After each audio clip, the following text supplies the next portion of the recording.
लीजिए सुनिए फणीश्वर नाथ रेणु के लिखे उपन्यास मैला आंचल का भाग 56 मेरी यानी समीर गोस्वामी की आवाज में।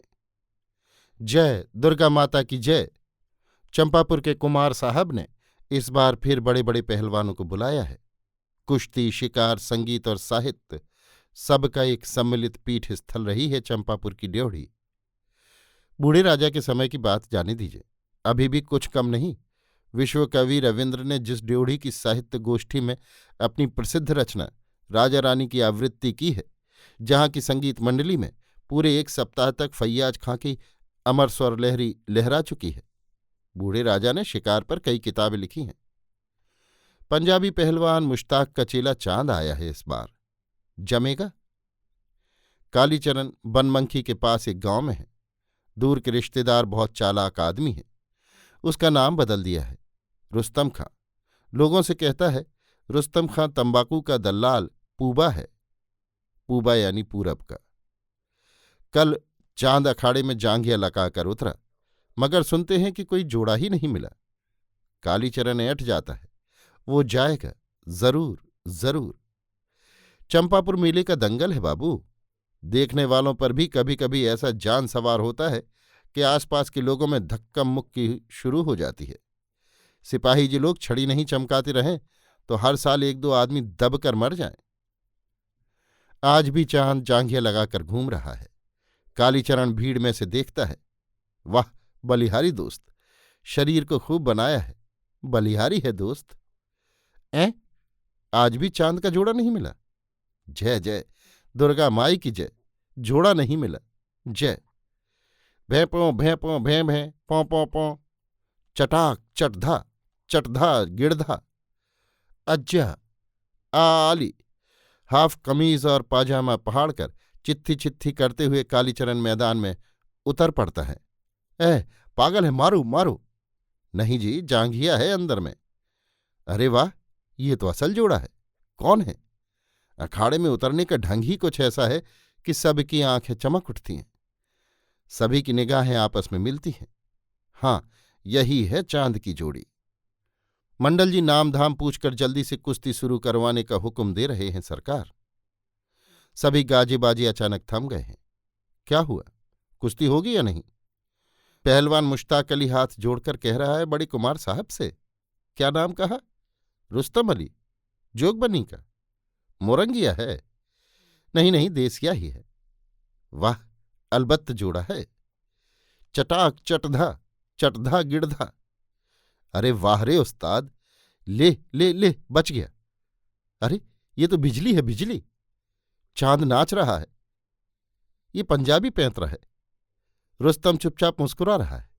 मंगला उस्ताद, आज की बाजी यदि हार गए तो समझेंगे कि मंगला को छूना पाप हुआ। यदि जीत गए तो ये परीक्षा है मेरी। चांद को क्या ऐब लगा दिया है उसके गुरु ने? इतना पागल होकर टूटता क्यों है? काली। रुस्तम मुस्कुराकर एक छोटी दुल्की लेता है। चांद ने अचानक ही फिर हमला किया। आजा जा भैया, ये रुस्तम खां भी तो कमाल है। कोई जादू जानता है क्या? हाँ, चांद को मालूम हो गया होगा। नहीं जी, कहाँ पंजाबी और कहाँ देसिया। कहीं दारोगा साहब तो देख नहीं रहे हैं? क्या ठिकाना, खेल दिखाने का समय नहीं, जल्दी फैसला हो जाना चाहिए। अरे लाला राह, जहा हा हा हा, हो जय जय। पीछे वाले उचक उचक कर देखते हैं। पास के पेड़ की एक डाली टूट गई है। क्या हुआ? साफ। कौन? 1.5 गज के एक छोटे से चक्कर में रुस्तम घूमा और चांद को आसमान दिखा दिया। कहाँ गया रुस्तम, कहाँ गया? बड़े कुमार साहब भाव विह्वल होकर पुकार रहे हैं। शक्ति का पुजारी खोज रहा है। रुस्तम, भीड़ को हटाइए। रुस्तम कहाँ गया? लगता है जौहरी को कीमती पत्थर हाथ लग गया है। नहीं नहीं, हाथ में आते आते खो गया। कहाँ गया? रुस्तम लापता हो गया। बहुतों ने कहा चलित्तर कर्मकार ही नाम बदलकर अखाड़े में उतरा था। चलित्तर को सुनते हैं, लाल धूजा हनुमानी झंडा का महात्म मिला है। वो कहीं हार नहीं सकता है। मेला में लाल फारहम बांट हुआ है। लिखा है कम्युनिस्ट पार्टी के लाल झंडा को बुलंदी से ढोने वाले चलित्तर कर्मकार के ऊपर से वारंट हटाओ। कालीचरण बनमंकी के रिश्तेदार के यहां से फारबिसगंज की ओर चला जाता है। सेक्रेटरी साहब उससे नहीं मिलना चाहते हैं, लेकिन वो मिलेगा। सुनते हैं सेक्रेटरी साहब ने कहा है कालीचरण वगैरह पार्टी के मेंबर नहीं, किसान सभा के द्वन्नीय मेंबर हैं, मिलकर वो सारी बातें समझाएगा। उस रात वो पार्टी ऑफिस में था। धर्मपुरी जी से भी भेंट नहीं हुई, बम्बे गए हैं। कालीचरण अपनी पूरी सफाई देकर ही हाजिर होगा। अरे तुम काली? मंगला डरती डरती संभल गई। क्या डफाली मियाँ की तरह सूरत बनाई है? अंदर आ जाओ, कोई डर नहीं, अकेली हूं। कालीचरण मंगला से मिलने आया है। अचानक कालीचरण को एक पुराने रेलवे क्वार्टर के अंदर वाले कमरे में बिठाकर मंगला लोटा गिलास लेकर पानी के नल पर चली जाती है। कालीचरण देखता है चरखा है, धुनकी भी है। खाट पर कंबल के ऊपर सफेद खादी की चादर है। उसकी आंखों में खुमारी है। रात भर बैलगाड़ी पर जगा ही रह गया है। रेल पर भी ऊपर वाली तख्ती पर लेटा आया है। लोटा गिलास चकमक करता है। ठंडा पानी, नींबू का शरबत। मंगला गिलास बढ़ाते हुए मुस्कुराती है। मैं तो डफाली मियाँ ही कहूंगी। रुस्तम अली तो जोगबनी मिल का बूढ़ा सरदार है। कालीचरण हाथ में गिलास लेकर मंगला की ओर टकटकी लगाकर देखता है। मंगला कितनी दुबली हो गई है, रंग भी जरा चरका हो गया है। खबरदार, हैंड्स अप! खट खट खट। दारोगा साहब पिस्तौल ताने खड़े हैं। 8-10 सिपाही बंदूक की नली को इस तरह ताने हुए हैं मानो फैर कर देंगे। दारोगा साहब, पानी पी लेने दीजिए। मंगला को थाना पुलिस का क्या डर। तुम कौन हो इसकी? तुम क्या करती हो? तुमको भी गिरफ्तार किया जाता है। दारोगा साहब, इनको पानी पी लेने दीजिए। मंगला अपना सर्टिफिकेट देखने के लिए देती है। ओह, आप चरखा सेंटर की महिला हैं। दारोगा साहब मंगला के सर्टिफिकेट को देखकर वापस कर देते हैं। हाँ, मेरीगंज में काम करती थी, जान पहचान थी, एक साथ काम किया था, इसीलिए। नोच लो इस साले की दाढ़ी, तेरी माँ को। आह! मंगला झट से दरवाज़ा बंद कर लेती है। ऊपर से बंदूक के कुंदे जड़ रहे हैं काली के कंधे पर। वो शरबत का डकार लेता हुआ पुलिस लारी पर जा बैठता है। कार्तिक महीने के कागजी नींबू में कितनी सुगंध होती है। सर से झरझर खून गिर रहा है, लेकिन उसका सारा शरीर संतुष्ट है, शून्य है। दारोगा साहब उसके मुंह पर हंटर डालते हुए कहते हैं, साला मर जाएगा मगर नहीं कबूलेगा। सोमा साला भी ठीक ऐसा ही है।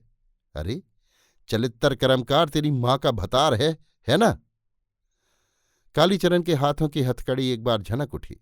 घायल पुट्ठों में एक नया दर्द उभर आया, आंखों में खून उतर आया। लेकिन नहीं, उसकी पार्टी बदनाम हो रही है, वो सब कुछ सहेगा। भेज दो साले को।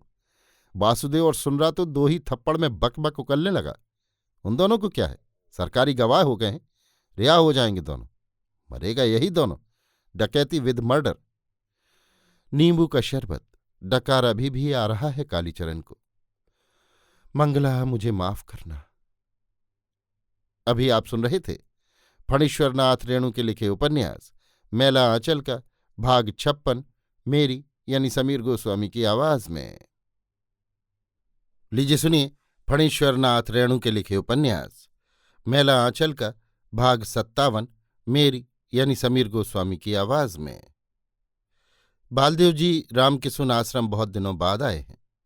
एकदम बदल गया है आश्रम, लोग भी बदल गए हैं, थोड़ा चाल चलन भी बिगड़ गया है आश्रम का। अब तो लोग मछली और अंडा भी चौकाही में बैठकर खाते हैं। अमीन बाबू सेक्रेटरी हुए हैं।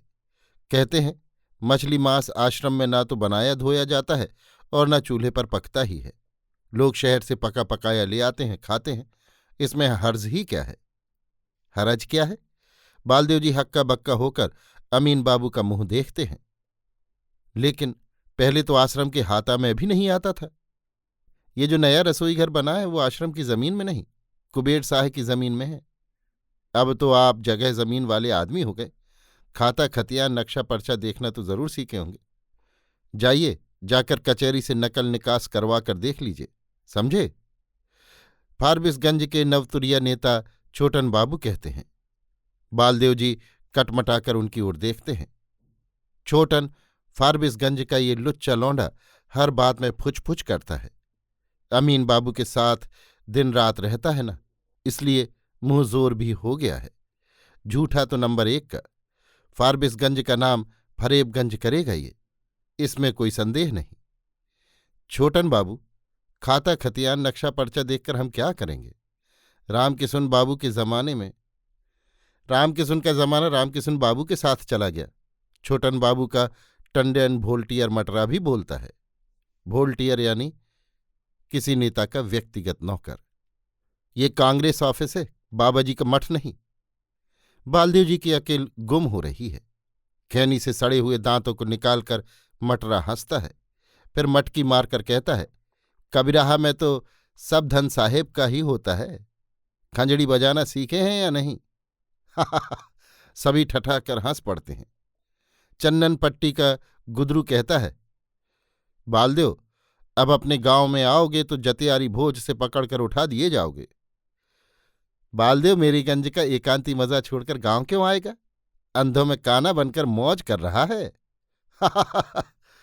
बालदेव जी की आंखों में आंसू आ जाते हैं। यदि दोरिक शर्मा नहीं आ जाते तो वो फूट कर रो पड़ता। शर्मा ने आते ही कहा, क्या है, क्या है? बालदेव जी को तुम लोग क्यों चढ़ाते हो? चिढ़ाते कहाँ हैं, हम लोग सत्संग करते हैं। छोटन बाबू हंसकर बोले। शर्मा ने पास की खाली कुर्सी पर बालदेव जी को बैठाते हुए कहा, बालदेव जी यहां बैठिए, हम जवाब देते हैं। सत्संग की बात कहते हैं छोटन जी। ये बालदेव, दोरिक शर्मा, नेवालाल, फगुआ, सहदेवा, बोनदास, उजाड़ू चुन्नीदास, पृथ्वी, जगन्नाथिया, छेदी, गंगाराम वगैरह के सत्संग का ही फल है कि आपके जैसे लाल पैदा हुए हैं। अभी चेभर लेट गाड़ी पर लीडरी सीख रहे हैं आप क्या जानिएगा कि 7-7 दिनों तक भूजा फांक कर 100-100 माइल पैदल चलकर गांव-गांव में कांग्रेस का झंडा किसने फहराया? मोमेंट में आपने अपने स्कूल में पंचम जारज का फोटो तोड़ दिया, हेडमास्टर को ऑफिस में ताला लगाकर कैद कर दिया, बस आज आप लीडर हो गए। ये भेद हम लोगों को मालूम रहता तो हम लोग भी खाली फोटो तोड़ते। गांव के जमींदार से लेकर थाना के चौकीदार दफादार जिनके बैरी, कहीं कहीं गांव वाले दल बांधकर हमें हड़काते थे, जैसे मुड़बलिया को लोग सूप और खपरी बजाकर हड़काते हैं। मुड़बलिया यानी बिना सिर वाला प्रेत। आप नहीं जानिएगा छोटन बाबू, आपका जन्म भी नहीं हुआ था। उस समय आपके बाबूजी दारू की दुकानों की ठेकेदारी करते थे। हम लोग उनकी गाली सुन चुके हैं। क्या बालदेव याद है? वही कटपर भट्टी की बात। गूदर तुरंत रंग बदलना जानता है, वो भी तो नीमक कानून के समय से ही झोला टांग रहा है। शर्मा जी, गिधवास हाट पर। चुप चुट्टा कहीं का। शर्मा जी डांटते हैं, जिधर चांद उधर सलाम। बालदेव जी को सभी मिलकर चढ़ाता था, क्यों रे? बालदेव जी जरा साफ कपड़ा पहनने लगे हैं, यरवदा चक्र खरीदे हैं, चेहरा मोहरा पहले से जरा चिकना लगता है। पास में पैसा है, इसीलिए तुम लोगों का कलेजा जल रहा है। चलिए बालदेव जी, गांगुली जी के यहां हम भी बहुत दिनों से नहीं गए हैं। अभी मीटिंग जो है, बालदेव जी कहते हैं। अरे आप भी तो बालदेव जी सब दिन एक ही समान रह गए। मीटिंग में रहकर क्या कीजिएगा? फारबिसगंज वालों का कजिया फैसला होने वाला है। खुशाएब बाबू एक घोड़ा गाड़ी में भरकर कागज पत्तर, फाइल, रजिस्टर, भौचर, डिब्लूकट और मुकदमे के कागज ले आए हैं। डिब्लूकट यानी डुप्लीकेट। उधर फगुनी सिंह भी 100 आदमी को भंजाकर ले आए। आज रात भर खूब धमाधम होगा। चलिए, क्या देखिएगा, रानी बैठ खोंकी का झगड़ा। बालदेव जी दौरिक शर्मा के साथ चले गए तो गूदर ने आंख टीप कर फिसफिसा के कहा, अरे गांगुली जी के यहां जाता है थोड़ो। जा रहा है तिरपित भंडार में। अभी बालदेव जी को चोट पर चढ़ाएगा, रसगुल्ला झाड़ेगा। छोटन बाबू कहते हैं, अमीन बाबू से कहना होगा, मेरीगंज में अब बालदेव से काम नहीं चलेगा। चरखा सेंटर को चौपट कर दिया, घर घर में सोशलिस्ट घरघराने लगे। अभी तो सब डकैती केस में अरेस्ट हैं। उस गांव का डॉक्टर कम्युनिस्ट था, वो भी अरेस्ट है। उसको तो हम ही ने अरेस्ट कराया है। कटहा का नया दरोगा हमारा क्लास फ्रेंड है। लीजिए, एक बरमज्ञानी गए तो दूसरे कठपिंगल जी आ रहे हैं। ये तो आजकल और भी काबिल हो गया है। बावनदास जी आ रहे हैं। आश्रम के बूढ़े कुत्ते ब्लैक पी यानी ब्लैक प्रिंस ने बावनदास को दूर से ही पहचान लिया है। अशोक गाछ के नीचे वो इसी तरह लेटा रहता है और हर आने जाने वाले को देखता है। बावनदास को देख के कान खड़ा कर गर्दन उठाकर देखता है, दुम भी हिला रहा है। शशांक जी ने इस कुत्ते का नाम रखा है ब्लैक प्रिंस। सोशलिस्ट पार्टी के चिंगारी जी ने लाल पताका में जिला के एक मारवाड़ी को ब्लैक प्रिंस लिखा था, अर्थात जो ब्लैक करने में मशहूर हो। चूंकि मारवाड़ी एकदम नौजवान था, इसलिए प्रिंस लिखा था। मारवाड़ी ने मुकदमा ठोक दिया कि लाल पताका के संपादक ने उसे कुत्ता कहा है। ब्लैक पी ने ठीक पहचाना है। बावन दास जी भी अशोक की छाया में ब्लैक पी के पास आकर बैठ गए। आहा, प्यार का भूखा ब्लैक पी खुशी से उछल कूद कर दौड़कर कभी बावन दास जी की झोली दांत से पकड़कर खींचता है, कभी लाठी लेकर भागता है। आहा आहा, ब्लैक पी रे, बाल झड़ रहे हैं। पहले तो रविवार को निर्जला अनशन करते थे, तुम दूध हलवा भी नहीं सूंघते थे। सुनते हैं आजकल मुर्गी की हड्डी चबाते हो। तुम्हारा क्या कसूर भैया, घाव भी हो गया है। बदमाशी मत करो, झोली में क्या है जो देंगे? जाओ, झोली में कुछ नहीं है। काऊं काऊं क्यों? ब्लैक पी धरती पर चित्त होकर लेटा हुआ काऊं काऊं कर रहा है और बावन दास की झोली को दांत से खींचता है। बावन दास जी धीरे धीरे एक कागज की पुड़िया निकालते हैं। ब्लैक पी और भी जोर जोर से काऊं माऊं करने लगता है। यही उसकी आदत है। बावन दास जब आता है, उसके लिए एक आने का मंडा खरीदता आता है। दास एक टुकड़ा मंडा उसे देता है। ब्लैक पी चट से खाकर मुंह देखता है बावन दास का। अब क्या लेगा? अंडा? अभी आप सुन रहे थे फणीश्वरनाथ रेणु के लिखे उपन्यास मैला आंचल का भाग 57, मेरी यानी समीर गोस्वामी की आवाज में। लीजिए सुनिए फणीश्वरनाथ रेणु के लिखे उपन्यास मैला आंचल का भाग 58, मेरी यानी समीर गोस्वामी की आवाज में। तहसीलदार साहब अपने नए 2 मंजिले की छत पर बैठकर देखते हैं। धान के खेतों में अब धानी रंग उतर आया है। बालियां झुक गई हैं। 25 दिन कार्तिक के बीत गए हैं। अख्ता धान की अब कटनी शुरू हो जाएगी। चारों ओर तहसीलदार साहब की जमीन। पूरब वो जो ताड़ का पेड़ दिखाई पड़ता है कमला के उस पार, वहां तक, और उत्तर बूढ़े बरगद तक। दक्षिण में संथालों की जमीन दखल करने के बाद पिपरा गांव तक तहसीलदार के पेट में चला आया है। घर के पश्चिम ततमा टोला के पास 50 एकड़ जमीन की एक ही जमा है। खजाना लगता है सिर्फ 10 रुपया। तहसीलदार साहब के बाप ने भी इस जमा को दखल करने की हर चंद कोशिश की थी, मगर गोटी नहीं बैठी। तहसीलदार साहब ने भी अपनी तहसीलदारी के समय बहुत कलम चलाई, लेकिन तुम कैथ तो वो भूमिहार। वो जमीन धरमपुर के भैरव बाबू की है। तहसीलदार साहब की आंख की किरकिरी है वो जमीन। इस 2 मंजिले की छत पर बैठने से जमीन की भूख और तेज हो जाती है। लिखा पढ़ी दलील दस्तावेज मरम्मत से लेकर अकेले में बैठकर तरह तरह के पेंट भी यही सोचते हैं वो। पेंट यानी पॉइंट। नीचे उतरते ही उनका चेहरा बदल जाता है। तब पोखर में स्नान करने से लेकर भोजन पर बैठने तक वो न जाने कौन शास्त्र का मंत्र बुदबुदाते रहते हैं। ओंग मिरिंग शिवाय, ओंग मिरिंग। रोज खाने के समय तहसीलदार साहब धीरे से पूछते हैं, दीदी कैसी है? आज बहुत खुश है तुम्हारी बेटी। सच? कमला की माँ, रात तो मुझे नींद ही नहीं आई। तहसीलदार साहब जिस दिन खाने के समय खुश हुए, उस दिन जो भी सामने जला पका मीठा नमकीन रहा सब खा जाते हैं। अभी कहती थी कि इंदिरा को उसका स्वामी मिल गया, बहुत खुश है। पगली। तहसीलदार साहब हंसते हैं। रात को अचानक कमली के कमरे से रोने की आवाज आई। कमली हिचकियां लेकर रो रही थी। माँ को तो जड़ैया बुखार की तरह कंपकपी लग गई। तहसीलदार साहब की आंखों से आंसू की झड़ी लग गई। माँ ने अपने को बहुत संभाल के पूछा, क्या है बेटी, क्या हुआ? बोल कमल। कमली, बेटी बोल बेटा। मैं ना मोरी। माँ, मैं अपने लिए नहीं रोती हूं, ये देखो ना, इंदिरा के लिए। कमला कहते कहते फिर हिचकियां लेती हैं। कौन इंदिरा? कौन है वो? कौन इंदिरा? हाँ, तुम क्या जानो। माँ, इस किताब की इंदिरा के लिए रो रही हूं। बेचारी पहले पहल ससुराल जा रही थी डोली पर चढ़ के। मन में कितने मंसूबे बांध कर दुल्हन इंदिरा ससुराल जा रही थी। एक पुराने तालाब के किनारे डोली रुकी। वो पोखर बिजूवन बिजूखंड जैसे एक जंगल के पास ही था। बहुत खुनिया जगह थी, इसीलिए साथ में 2 सिपाही लोग थे। लेकिन इंदिरा को डकैत लोग डोली सहित उठाकर ले गए। दिन दहाड़ी डकैती हो गई, लेकिन माँ, उसकी सबसे बड़ी चीज बच गई है, उसकी इज्जत। अभी वो उसी बिजूवन बिजूखंड जैसे घोर जंगल में है माँ। बेचारी इंदिरा। कमला बंकिम बाबू की पुस्तक इंदिरा पढ़कर रो रही है। आज वो खुश है। इंदिरा को उसका स्वामी फिर मिल गया। तहसीलदार साहब कहते हैं, ये पागलपन नहीं कमला की माँ। बेटी मेरी बड़ी समझदार है, मोम का कलेजा है। बाबा विश्वनाथ मंगल करना। कल डॉक्टर से भेंट की है या नहीं? माँ पूछती है।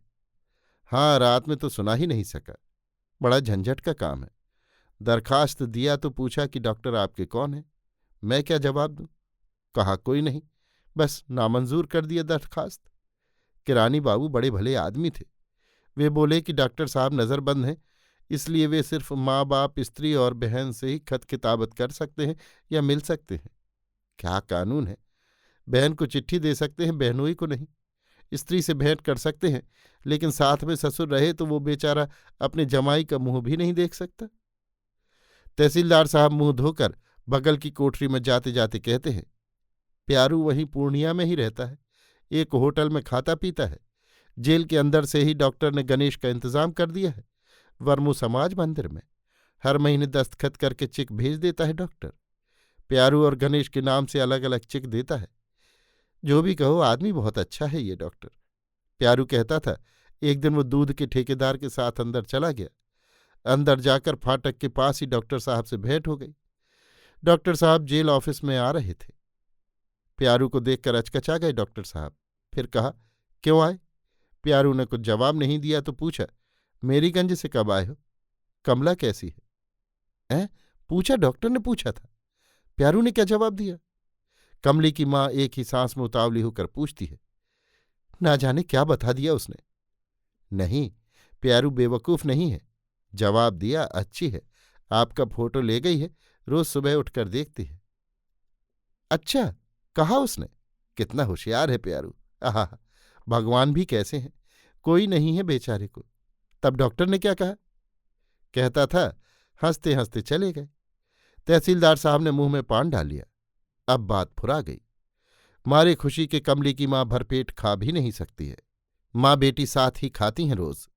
आज कमली बार बार टोकती है, माँ खाओ भी, पुरैनिया की कथा पीछे होगी, बलैया मेरी किसी का फोटो देखेगी। आज से माँ बैठकर उपन्यास सुनेगी।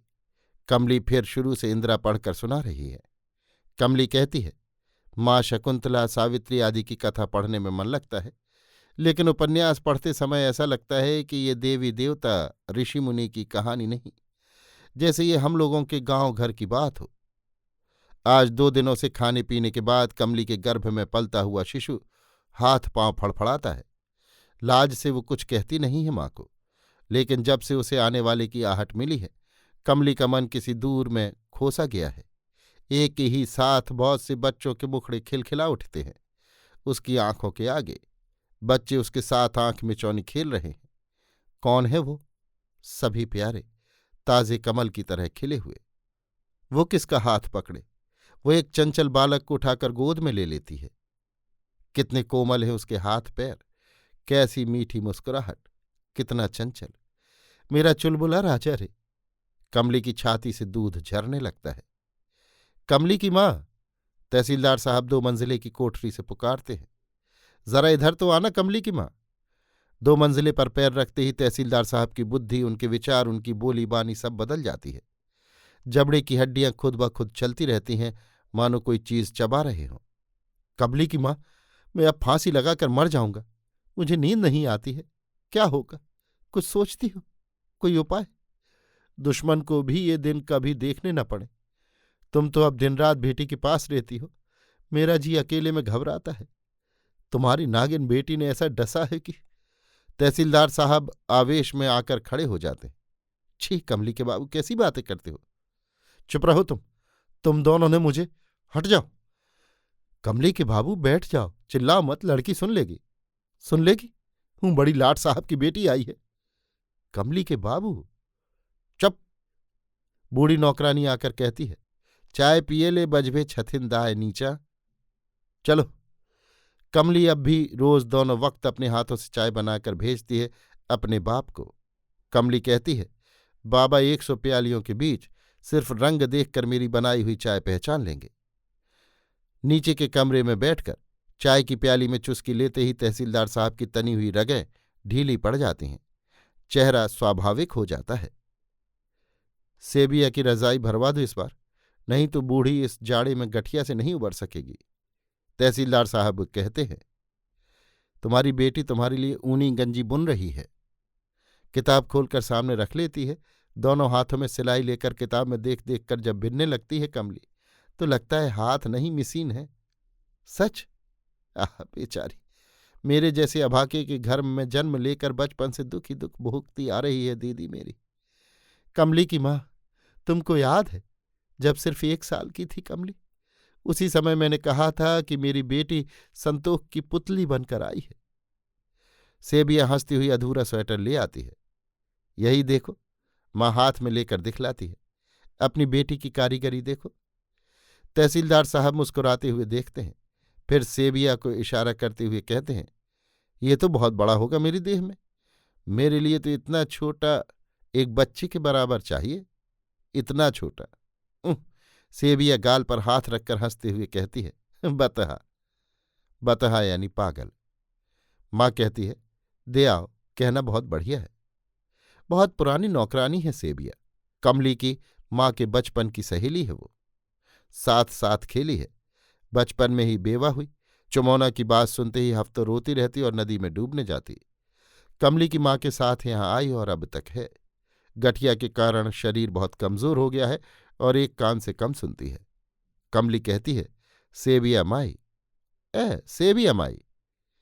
बूढ़ी रोज चुराकर चूल्हे की लाल मिट्टी के टुकड़े दे आती है कमली को। कितनी सौंधी लगती है चूल्हे की मिट्टी। माँ, सेबिया माई पूछती थी, जमाई कब आवेगा? तहसीलदार साहब 2 मंजिले की छत पर खड़े होकर देख रहे हैं। पश्चिम की ओर डूबते हुए सूरज की लाल रोशनी धरमपुर मिलिक के खेतों पर फैली हुई है। रंग धीरे धीरे बदल रहा है, लाल, धुंधला लाल, मटमैला। अब अंधियारी बढ़ी आ रही है। तहसीलदार साहब की ड्योढ़ी चहार दीवारी भी अब अंधेरे में डूब गई। अभी आप सुन रहे थे फणीश्वर नाथ रेणु के लिखे उपन्यास मैला आंचल का भाग 58, मेरी यानी समीर गोस्वामी की आवाज में।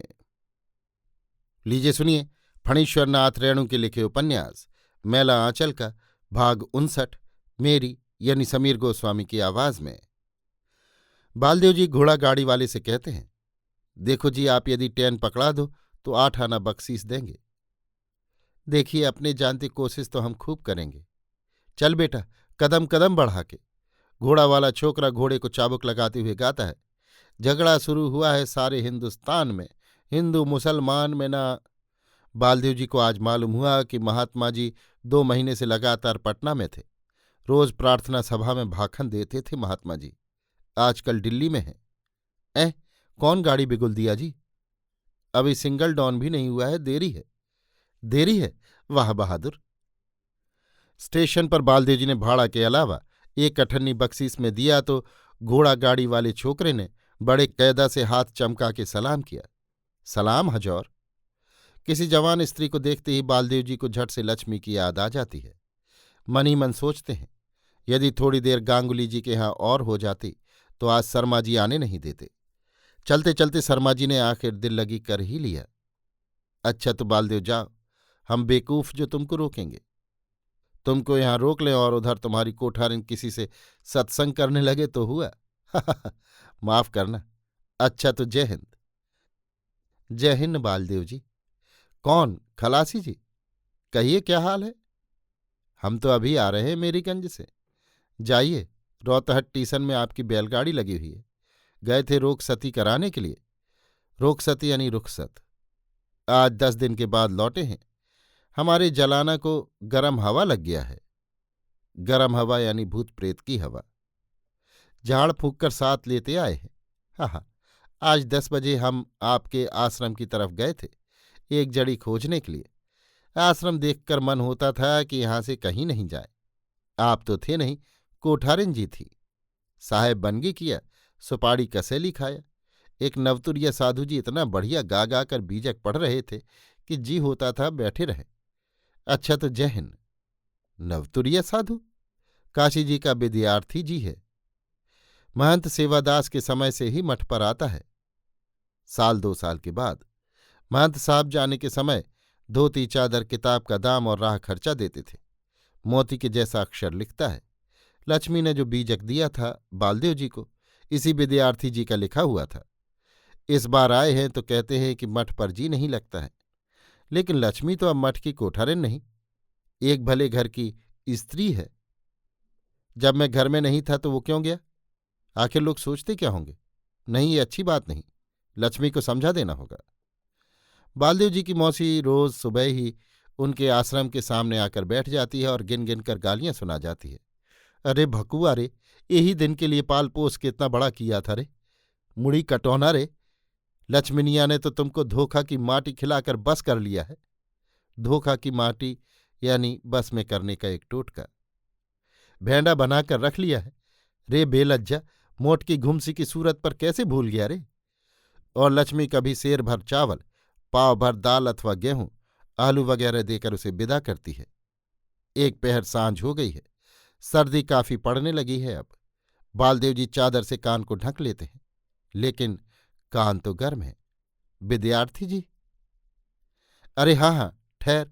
साला आदमी देखकर भी भड़कता है। गाड़ीवान ने बैलों को रोकते हुए पुकारा, गोसाई जी उठिए, आ गए घर।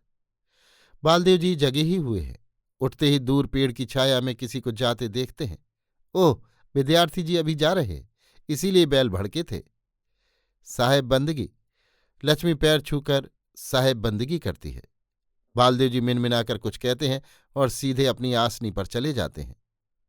मेरा कंबल कौन ओढ़ा था? बालदेव जी बिछावन पर पड़े हुए कंबल को नाक से कोड़कर देखते हुए पूछते हैं। मेरा कंबल क्यों ओढ़ा था वो? कौन? और कौन? मालूम होता है सपना देखती हो। बालदेव जी का माथा गर्म है। रामफल तुम लोग खा लो, हमको भूख नहीं, हम नहीं खाएंगे।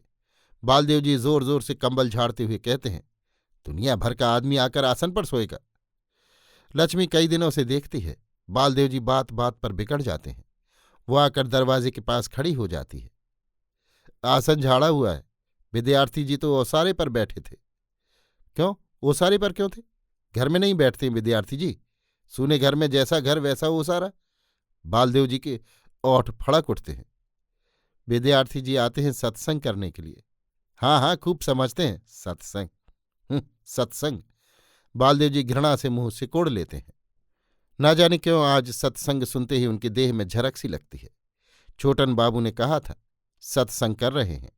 दोरेक शर्मा ने आखिर कह दिया, कोठारिन किसी के साथ सत्संग। सत्संगी करना है तो उनकी आसनी यहीं लगा दो, दिन रात खूब सत्संग करती रहना। बालदेव जी ओठ टेढ़ा करके एक अजीब मुद्रा बनाकर हाथ चमकाकर कहते हैं, सत्संग। गुसाई साहब, लक्ष्मी के भी नथने फड़क उठते हैं। ऐसा क्यों बकते हैं? तुम हमको ट्रिकबाजी दिखाती हो, हम सब समझते हैं। क्या समझते हैं?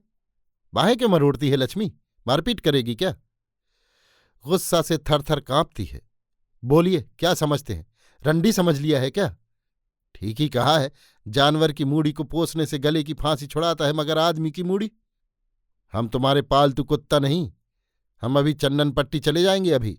बालदेव जी उठकर खड़े होते हैं। गुस्सा मत होइए गोसाई साहब, करोध पाप को मूल। जाते जाते देह में अकलंग लगाकर मत जाइए। अकलंग यानी कलंक। बालदेव जी कुछ सोचकर बैठ जाते हैं। लक्ष्मी की देह से गंध निकलती है। चुपचाप लक्ष्मी की ओर देखते हैं वो। लक्ष्मी चुपचाप किवाड़ के सहारे खड़ी आंसू पहुंचते हुए सिसकती है। मेरी तकदीर ही खराब है। लक्ष्मी रो रही है। बालदेव जी का गुस्सा धीरे धीरे उतर जाता है। वो उठते हैं, लक्ष्मी के सर पर हाथ फेरते हुए कहते हैं, रो मत, तुम पर भला संदेह करेंगे, रो मत। लेकिन तुमको अब खुद समझना चाहिए कि तुम अब मठ की कोठारिन नहीं, मेरी स्त्री हो। लोग क्या कहेंगे? लक्ष्मी बालदेव जी के पांव पर गिर पड़ती है। क्षमा प्रभु, दासी का अपराध। छी छी। लक्ष्मी उठो, चलो भूख लगी है। अभी आप सुन रहे थे फणीश्वरनाथ रेणु के लिखे उपन्यास मैला आंचल का भाग 59, मेरी यानी समीर गोस्वामी की आवाज में। लीजिए सुनिए फणीश्वर नाथ रेणु के लिखे उपन्यास मैला आंचल का भाग 60 मेरी यानी समीर गोस्वामी की आवाज में। डॉक्टर नजरबंद है। जेल अस्पताल की एक सेल में उसे रखा गया है। हर सप्ताह कोई न कोई ऑफिसर आकर उसे घंटों परेशान करता है, तरह तरह के प्रश्न पूछता है। चलित्र कर्मकार के दल से डॉक्टर का कोई संबंध प्रमाणित करने के लिए पुलिस जी तोड़ परिश्रम कर रही है। आप जानते हैं चलित्र कर्मकार किस पार्टी का मेंबर है? जी नहीं, मैंने चलित्र कर्मकार का नाम भी नहीं सुना। नहीं सुना? जिले भर के बच्चे तक जानते हैं। चलित्र को कौन नहीं जानता। बिहार सरकार की ओर से 15,000 इनाम का ऐलान किया गया है। हर स्टेशन के मुसाफिर खाने में उसकी बड़ी सी तस्वीर लटका दी गई है। पुलिस, सीआईडी और मिलिट्री का एक स्पेशल जत्था उसे गिरफ्तार करने के लिए साल भर से जिले के कोने कोने में घूम रहा है। नए एसपी साहब ने प्रतिज्ञा की है, या तो चलित्र को गिरफ्तार करेंगे अथवा नौकरी छोड़ देंगे। घर घर में चलित्र की कहानियां होती हैं। नेताजी के सिंगापुर में आने के समय गांव, घर, घाट बाट, नाच तमाशा में लोग जैसी चर्चा करते थे, वैसी ही चर्चा चलित्र की भी होती है। कटहा के बड़े दारोगा से थाने पर जाकर भेंट करके, बातचीत करके, पान खाकर और नमस्ते करके जब उठा तो हंसकर कहा, हम ही चलित्र कर्मकार हैं। दारोगा साहब को दांती लग गई। कलेक्टर साहब दार्जिलिंग रोड से कहीं जा रहे थे। डंगरा घाट की नाव बह गई। कलेक्टर साहब लौटे आ रहे थे कि एक आदमी ने आकर सलाम किया और कहा, चलिए उस पार पहुंचा देते हैं। कलेक्टर साहब तो मोटर में बैठे ही रहे। उस आदमी ने मोटर सहित कलेक्टर साहब को नदी तैरकर पार कर दिया। सिर्फ मोटर का एक पहिया एक हाथ से पकड़े रहा। उस पार जाकर कलेक्टर साहब ने खुश होकर इनाम देने के लिए नाम गाम पूछा तो बताया, चलित्र कर्मकार। कलेक्टर साहब के हाथ से कलम छूटकर गिर गई। रोते हुए बच्चे को रात में मां डराती है, अरे चलित्र घोड़ा चढ़ी। और डॉक्टर कहता है कि उसने चलित्र का नाम भी नहीं सुना। कैसे विश्वास किया जाए?